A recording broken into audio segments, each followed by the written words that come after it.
খাস কলকাতায় বিপুল জাল টাকা উদ্ধার। শিলিগুড়ি থেকে কলকাতাগামী বাসে জাল টাকা উদ্ধার করল এসটিএফ। এখনো পর্যন্ত 5 লক্ষ টাকার জাল নোট পাওয়া গিয়েছে।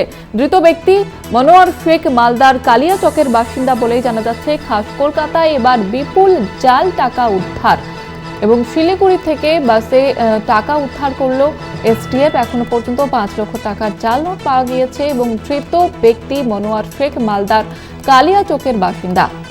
আমাদের সঙ্গে টেলিফোন লাইনে রয়েছেন প্রতিনিধি জাগৃতি সিনহা। জাগৃতি, কি জানা যাচ্ছে, কোথা থেকে এলো এত টাকা?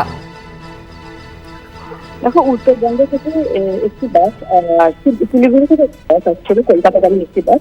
সেই বাসে কালিয়াচকের মালদার কালিয়াচকের একটি বাসিন্দা আনোয়ার শেখ, তিনি একটি ব্যাগে বিপুল পরিমাণ 500 টাকার নোট নিয়ে তিনি কলকাতায় আসেন। একটি তদন্ত শুরু করে, সেই বাসকে আটক করে তদন্ত শুরু করে। তার কাছ থেকে নগদ 3 লক্ষ টাকা 500 টাকার নোট তার কাছ থেকে উদ্ধার করা হয়েছে। তার কাছ থেকে একটি প্যান কার্ড, একটি আধার কার্ড উদ্ধার করা হয়েছে এবং তার মোবাইল ফোন এবং মানি ব্যাগও বাজেয়াপ্ত করা হয়েছে। তবে সেই ব্যক্তি মনোয়ার শেখ কিনা, তার কাছে যে আধার কার্ড এবং প্যান কার্ড পাওয়া গিয়েছে সেটা আদৌ তার কিনা, সেই বিষয়ে তদন্ত করতে এসটিএফ।